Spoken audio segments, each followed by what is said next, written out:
ഭീകരരുമായുള്ള ഏറ്റുമുട്ടലിൽ കൊല്ലപ്പെട്ട മലയാളി സൈനികൻ നിരഞ്ജന്റെ മൃതദേഹം ബാംഗ്ലൂരിലെ വീട്ടിൽ പൊതുദർശനത്തിന് വെച്ചിരിക്കുകയാണ്. ഇപ്പോൾ വിശദാംശങ്ങൾ നൽകാൻ പാലക്കാട് നിന്നും AK ലതീഷ് ചേരുകയാണ്. ലതീഷ്, വൈകിട്ട് 3 മണിവരെ BL സ്കൂൾ ഗ്രൗണ്ടിൽ പൊതുദർശനത്തിന് വെച്ചിരിക്കുന്ന മൃതദേഹം വൈകിട്ടോടെ സ്വദേശമായ പാലക്കാടേക്ക് എത്തിക്കും എന്നാണ് വിവരം.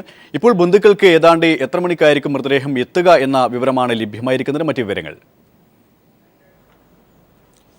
സുരേഷ്, ഇപ്പോൾ ബംഗളൂരുവിലെ BL ഹയർ സെക്കൻഡറി സ്കൂൾ ഗ്രൗണ്ടിലാണ് ഇപ്പോൾ നിരഞ്ജൻ്റെ മൃതദേഹം പൊതുദർശനത്തിന് വെച്ചിരിക്കുന്നത്. ഇന്നലെ അർദ്ധരാത്രിയാണ് പ്രത്യേക സൈനിക വിമാനത്തിൽ ബംഗളൂരുവിൽ മൃതദേഹം എത്തിച്ചത്. അതിനുശേഷം ഇന്ന് രാവിലെ ബന്ധുക്കൾക്ക് വിട്ടു നൽകുകയായിരുന്നു. വീട്ടിലായിരുന്നു ആദ്യ പൊതുദർശനം. അതിനുശേഷമാണ് ഇപ്പോൾ BL ഹയർ സെക്കൻഡറി സ്കൂൾ ഗ്രൗണ്ടിൽ പൊതുദർശനത്തിന് വെച്ചിരിക്കുന്നത്. ഇവിടെ സുഹൃത്തുക്കളും അതേപോലെ തന്നെ മറ്റ് കർണാടക സർക്കാരിൻ്റെ ഉദ്യോഗസ്ഥരും അതേപോലെ തന്നെ മറ്റ് ജനപ്രതിനിധികളും ഉൾപ്പെടെയുള്ള ആളുകൾ ഇവിടെയായിരിക്കും പൊതുദർശനത്തിന് അന്തിമോപചാരം അർപ്പിക്കുക. ഞാനിപ്പോൾ നിൽക്കുന്നത് നിരഞ്ജൻ്റെ മണ്ണാർക്കാട്ടുള്ള ഇളയച്ചൻ ഹരീഷിൻ്റെ വീട്ടിലാണ്.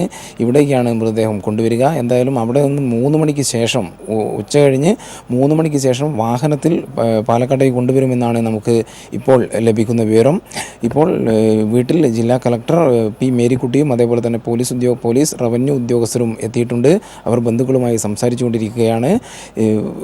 ഈ വീട്ടിൽ നിന്നും അല്പം മാറിയാണ് സംസ്കാര ചടങ്ങുകൾ നടക്കുക. തറവാട്ട് വീട്ടുവളപ്പിൽ ഇതിനുള്ള ക്രമീകരണങ്ങളെല്ലാം തന്നെ സജ്ജമായി കൊണ്ടിരിക്കുന്ന ഒരു അവസ്ഥയാണുള്ളത്. എന്തായാലും റോഡ് മാർഗം 3 മണി കഴിഞ്ഞ് ബംഗളൂരിൽ നിന്ന് പുറപ്പെട്ടാൽ വളരെ അർദ്ധരാത്രിയോടുകൂടിയാവും മൃതദേഹം പാലക്കാട്ട്, അതായത് ഈ വീട്ടിലെത്തുക.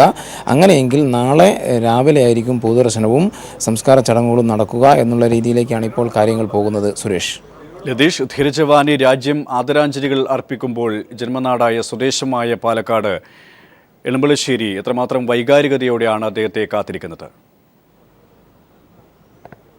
സുരേഷ്, നിരഞ്ജന് ഈ നാടുമായി വലിയ ബന്ധമില്ല എന്ന് നമ്മൾ കഴിഞ്ഞ ദിവസം തന്നെ പറഞ്ഞിരുന്നു. കാരണം നിരഞ്ജൻ ജനിച്ചതും വളർന്നതും പഠിച്ചതുമെല്ലാം ബംഗളൂരുവിലാണ്. നിരഞ്ജൻ്റെ അച്ഛൻ കഴിഞ്ഞ 35 വർഷമായി ബംഗളൂരുവിൽ BL കമ്പനിയിൽ ജോലി ചെയ്യുകയാണ്. അതുകൊണ്ട് തന്നെ നിരഞ്ജൻ്റെ വിദ്യാഭ്യാസവും അതേപോലെ തന്നെ മറ്റു കാര്യങ്ങളെല്ലാം തന്നെ അവിടെയായിരുന്നു. എന്നാൽ അവധി കാലങ്ങളിൽ ഇവിടെ നാട്ടിൽ എത്താറുണ്ടായിരുന്നു. നിരഞ്ജൻ്റെ അച്ഛൻ്റെ അമ്മയും ഇളയച്ചനുമാണ് ഇപ്പോൾ ഞാൻ നിൽക്കുന്ന ഈ എളമ്പലാശ്ശേരിയിലെ ഈ വീട്ടിലുള്ളത്. കഴിഞ്ഞ ഓണത്തിനാണ് നിരഞ്ജനും കുടുംബവും ഇവിടെ വന്നു പോയത്.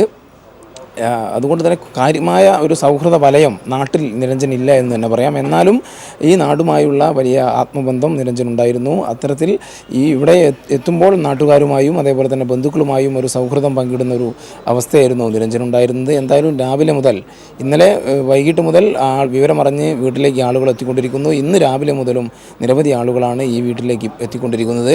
എന്തായാലും മൃതദേഹം ഇന്ന് രാത്രി വൈകി മാത്രമായിരിക്കും ഇവിടേക്ക് എത്തുക എന്നാണ് നമുക്ക് ഇപ്പോൾ മനസ്സിലാക്കാൻ വേണ്ടി കഴിയുന്നത്. സുരേഷ്, ധീരജവാൻ നിരഞ്ജൻ്റെ മൃതദേഹം ഇപ്പോൾ ബാംഗ്ലൂർ BL സ്കൂൾ ഗ്രൗണ്ടിൽ പൊതുദർശനത്തിന് വെച്ചിരിക്കുകയാണ്. വൈകിട്ടോടെ അദ്ദേഹത്തിൻ്റെ സ്വദേശമായ പാലക്കാടേക്ക് മൃതദേഹം കൊണ്ടുവരുമെന്നാണ് അറിയാൻ കഴിയുന്നത്. AK ലതീഷാണ് വിശദാംശങ്ങൾ നൽകിയത്.